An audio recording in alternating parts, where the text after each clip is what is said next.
again. So quick channel update. Originally I was going to be doing some videos kind of in response to Shadiversity about Nunchaku. I was going to show you what the Ninja actually used, or I should say Shinobi actually used. It's called a Manriki Kusari, or Kusari Fundo.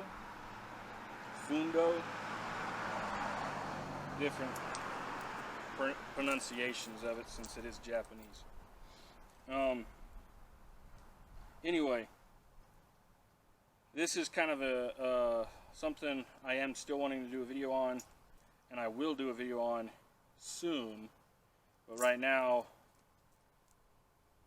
we're just going to do some striking.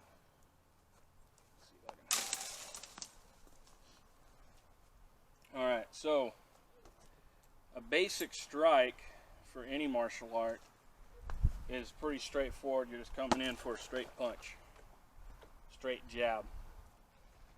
The reason why I don't use those very often is because when I have my hands up for like a traditional boxing stance, I drop that shoulder to throw that punch.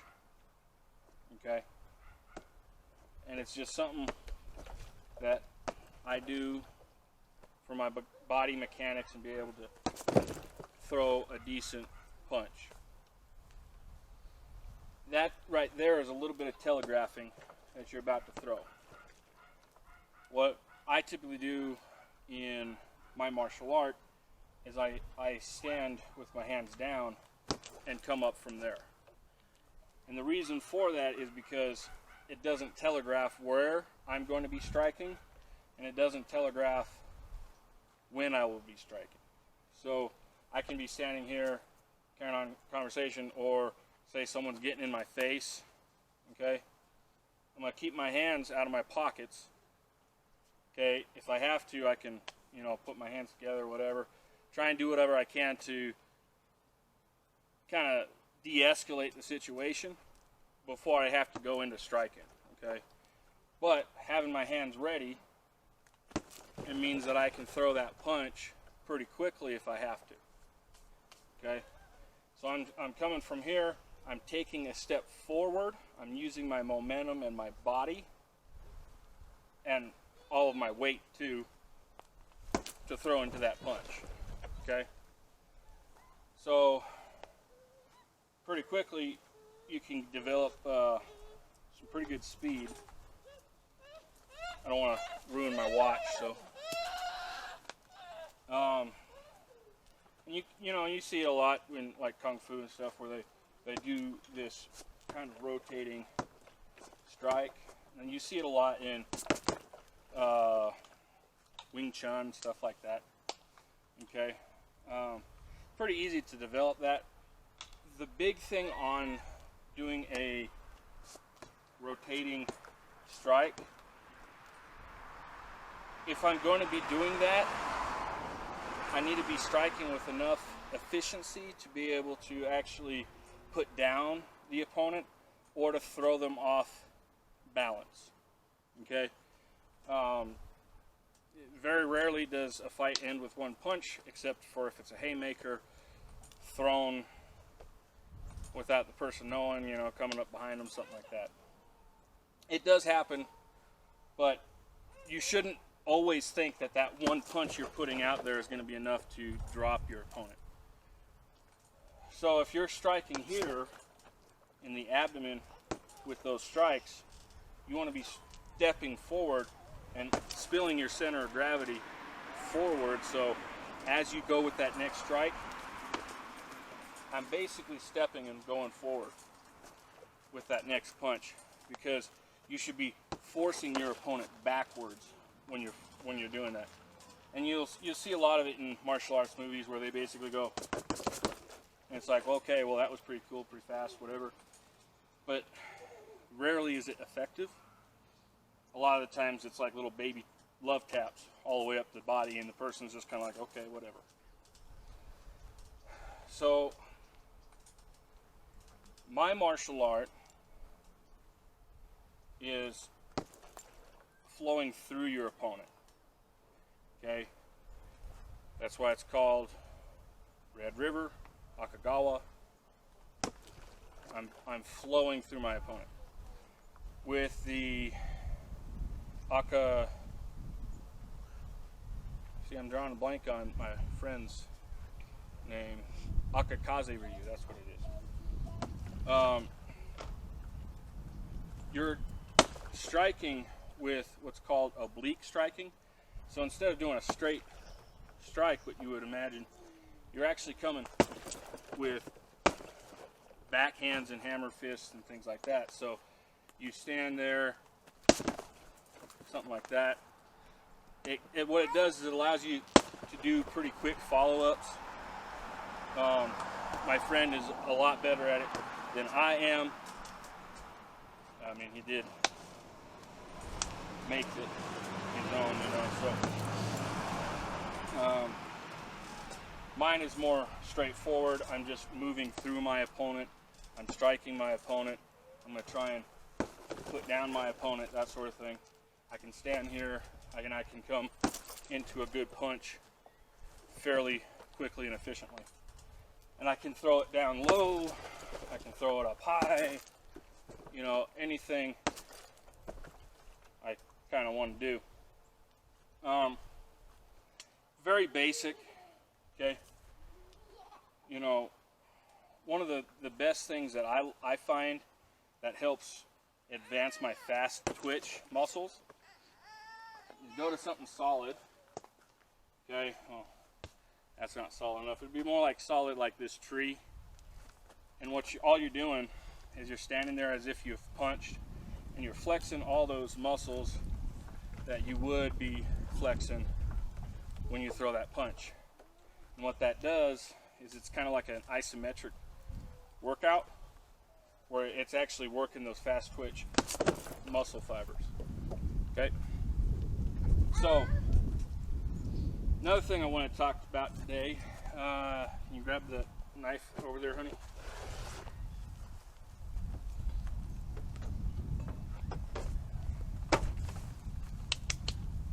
Okay, you've already seen this one. It's called the Sinbad.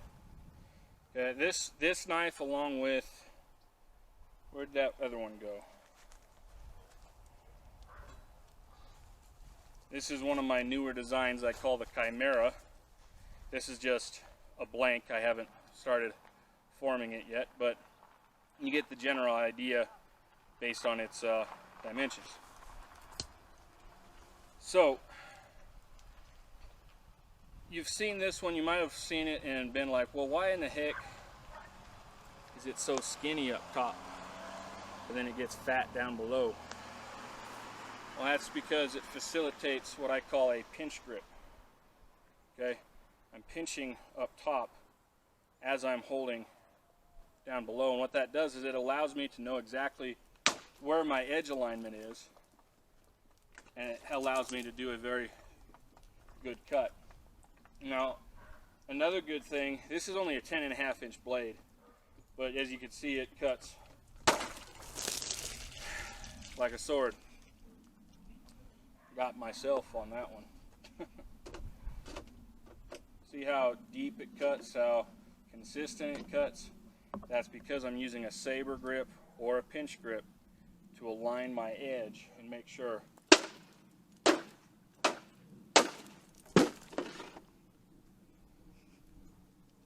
I basically can keep going. It also makes it so then I can do fast follow-up shots.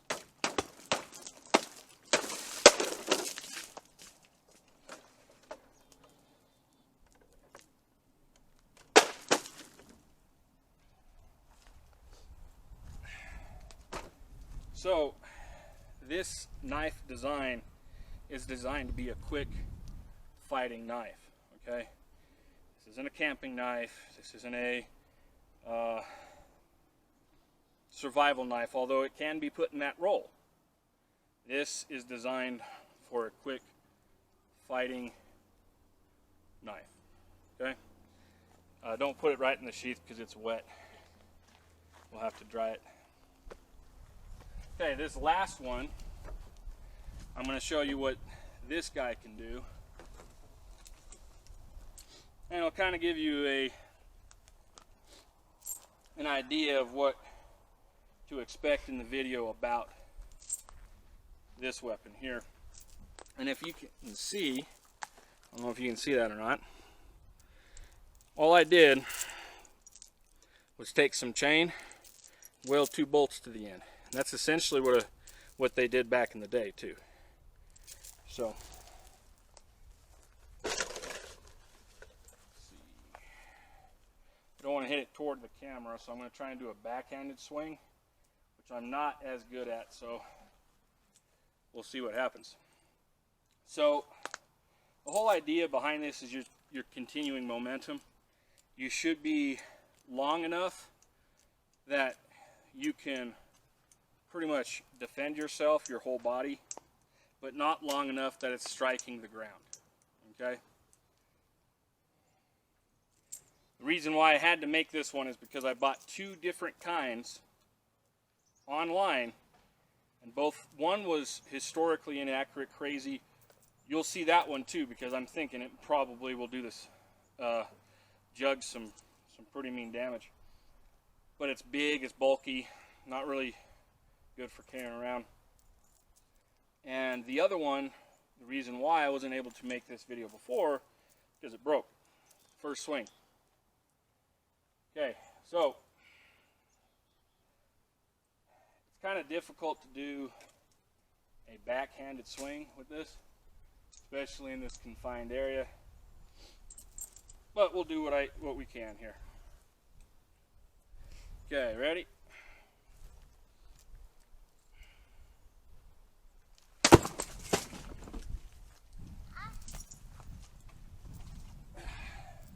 Come over here. Well, actually, I'll bring it here. I'll bring it to you. I just smacked the top of it. So the lid, smacked the top of it. Now I'll go for a more central shot.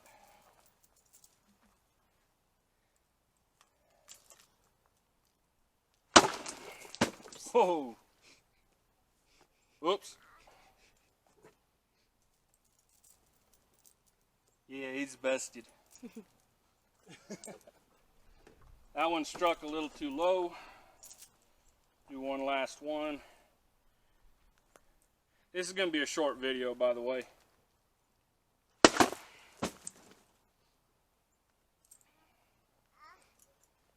And that's Kusari Fundo.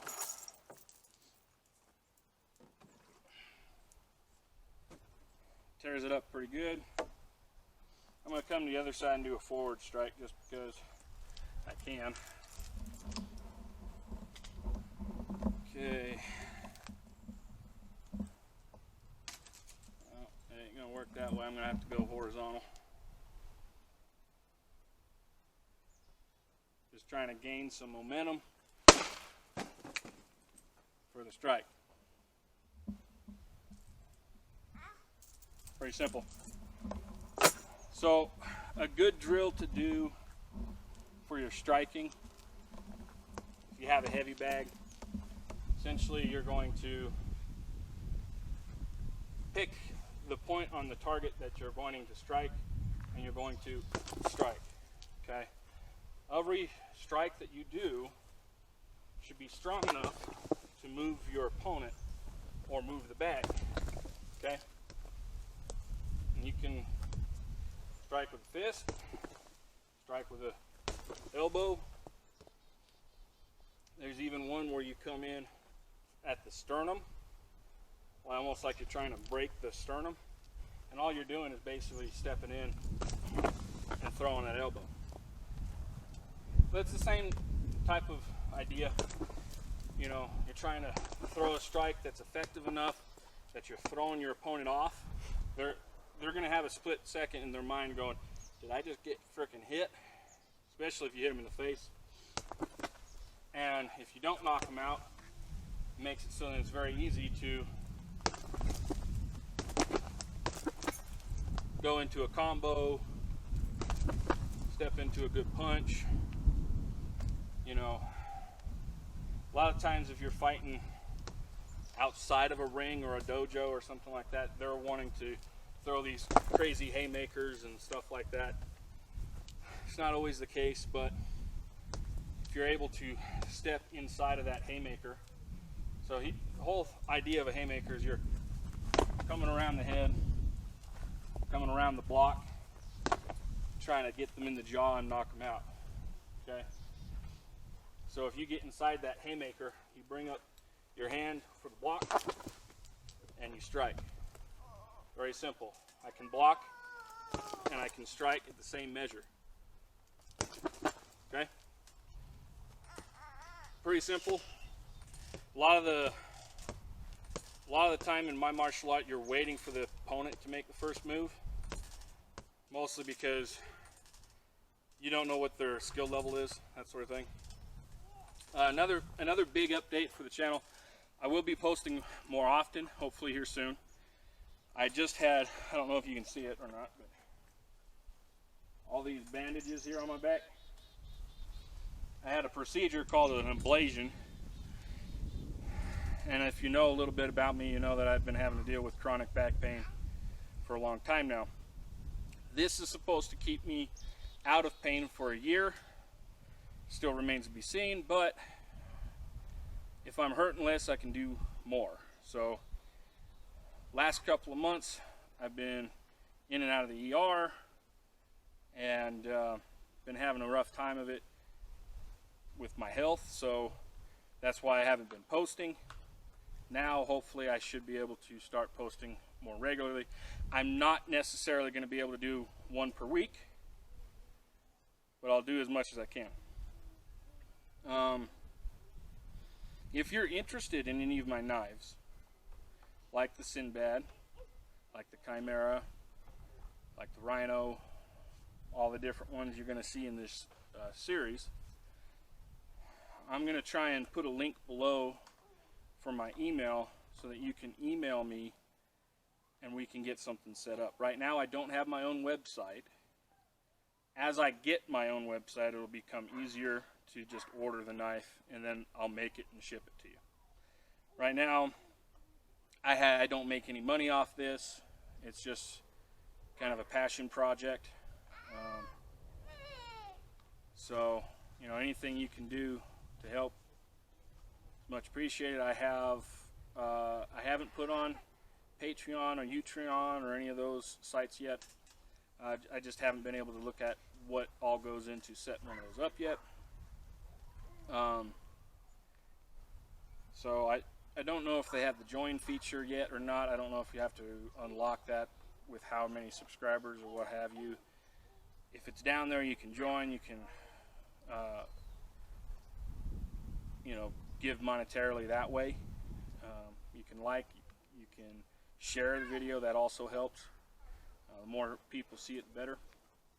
I'm going to be going to a slightly different format here soon. I'm hoping to be able to have my own music because I've already been copyright struck, I think twice now, for the music. Even though I had, you know, I was told that I had permission to use it by the guy who did the